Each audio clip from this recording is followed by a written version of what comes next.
ஏன்டி கதவு திறக்க எவ்வளவு நேரம்? நீ மெதுவா பேசுங்கன்னு சொல்றத பார்த்தா எவன்டா வீட்டுக்குள்ள? ஐயோ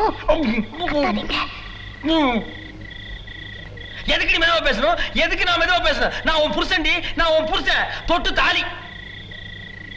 என்னது கழுத்துல தாலிய காணோம், நெத்தியில பொட்ட காணோம். கஷ்டமா இருக்குன்னு கழட்டி வித்துட்டியா?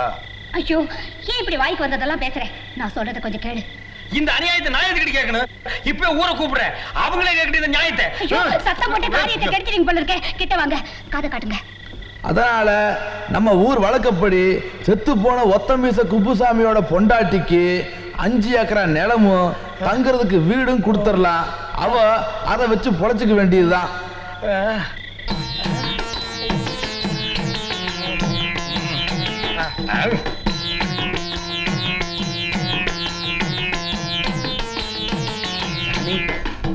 ஜெய் ஆக்கச்சூடு ஜுருவரப்பாய்.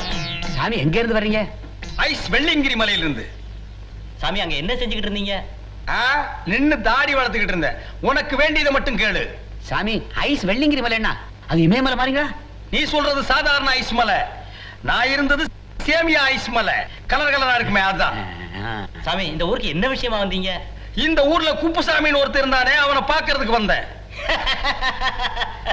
அவர் உங்ககிட்டயும் கடை வாங்கிட்டாரா?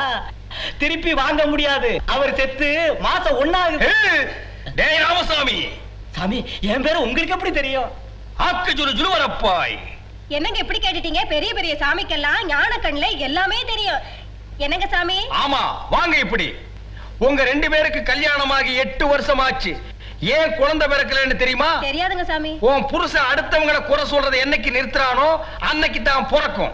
சரியா சொன்னீங்க சாமி. சாமி யாருங்க? ஐஸ் வெள்ளியங்கிரி மலை ஆக்கச்சூடு ஜுருவரப்பாய் அப்புசாமி. செத்து போனதா சொன்னாங்களே குப்புசாமி, அவனோட அண்ணன். ஆமா, அவன் செத்து போனது என் ஞான கண்ணுக்கு தெரிஞ்சது. அந்த குடும்பத்துக்கு ஏதாவது உதவி செய்யலாமேன்னு வந்தேன்.